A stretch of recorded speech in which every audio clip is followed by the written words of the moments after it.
Welcome back to Braille's channel.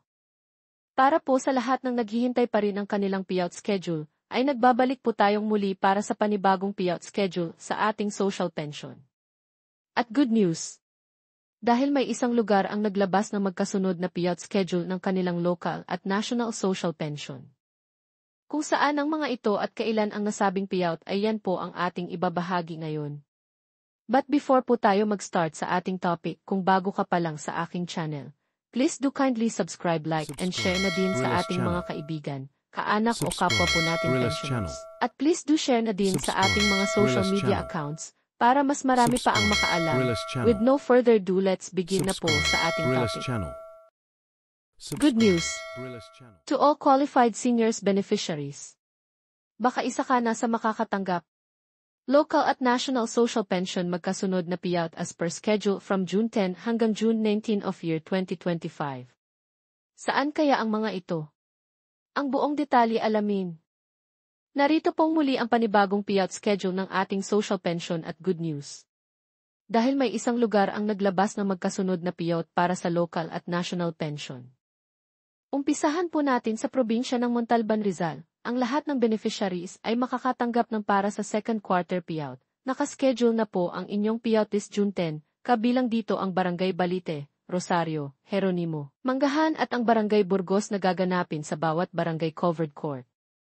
On June 11 naman nakaschedule mag-payout ang Barangay San Isidro No. 1 hanggang 800 na gaganapin sa Sitio Tanag Covered Court at ang Barangay San Isidro No. 801 hanggang 1421 na gaganapin sa PX. Eastwood Greenview Covered Court. On June 12, nakaschedule mag-payout ang Barangay San Jose Area 1 and 2, San Jose Area 3, San Jose Area 4 and 5 at ang Barangay San Jose Area 6 na gaganapin sa bawat barangay covered court. At panghuling araw June 13, nakaschedule ng mag-payout ang Barangay Mascap, Puray, Macabud, San Rafael, at ang Barangay San Isidro Sitio Balagbag na gaganapin sa bawat barangay covered court na mag-start ng 8 ng umaga onwards.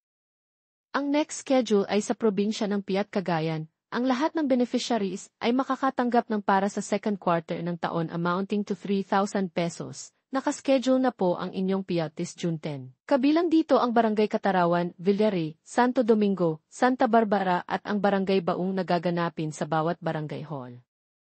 On second day June 11, nakaschedule mag-payout ang Barangay Dugayong, Sikat na, Akib, Gumarueng at ang Barangay Makapil na gaganapin sa bawat barangay hall.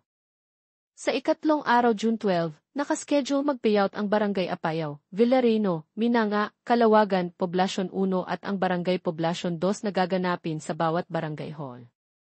At panghuling araw, June 13, nakaschedule ng mag-payout ang Barangay Magiling at ang Barangay Warat na gaganapin sa bawat barangay hall.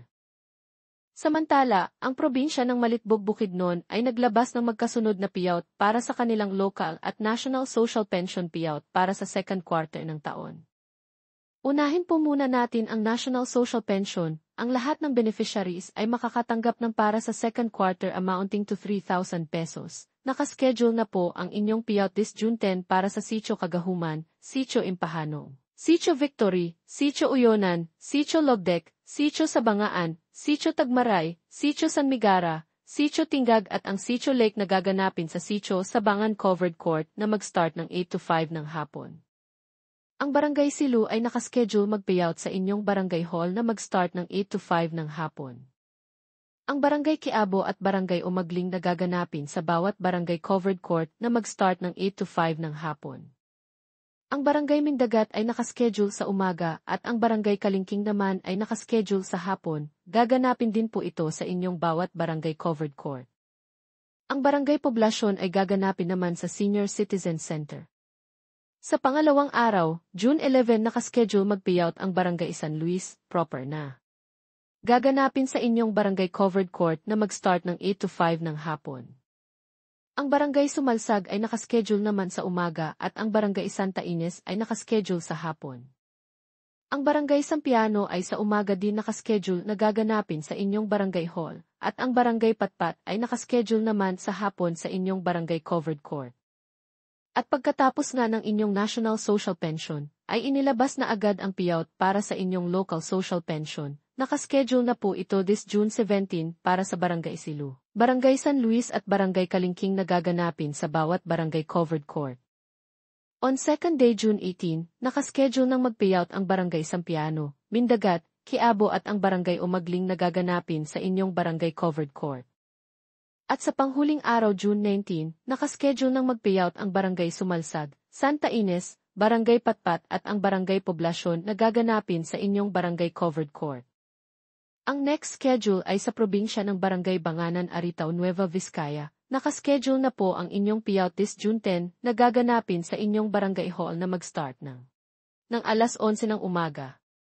Ang next schedule ay sa probinsya ng Barangay Bon South Aritao Nueva Vizcaya. Nakaschedule na po ang inyong payout this June 10 na gaganapin sa inyong barangay hall na mag-start ng alauna ng hapon. Ito po ay isang local social pension mula po sa inyong pamahalaan.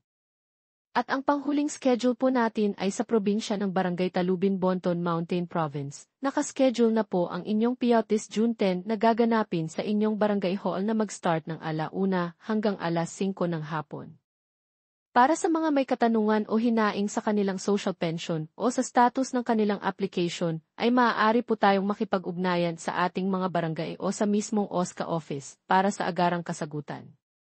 Paalaala lamang na ang lahat po ng ating payout ay para lang po muna sa mga indigent senior citizens na kabilang po sa listahan ng DSWD, hindi pa po ito ang universal pension na nakapending pa rin po sa Senado. We're still waiting pa rin po sa any status ng inyong universal pension at makakaasa po kayo ng babantayan po natin ang anumang lehitimong impormasyon para po sa inyo. That's it. Sa ngayon ay ito pa lamang ang mga bagong naglabas ng kanilang payout schedule as of this date para sa iba't ibang lugar. Sa mga naghihintay pa rin at wala pa ring payout schedule ay manatili lamang po kayong nakatutok sa aking channel para sa mga upcoming payout updates, lalo na po sa National Capital Region. Ang lahat po ng ating binabahagi ay base sa announcement ng bawat municipalities, kaya't makakaasa po kayo na ito ay isang legit o lehitimo. Marami pong salamat and God bless po sa inyong lahat.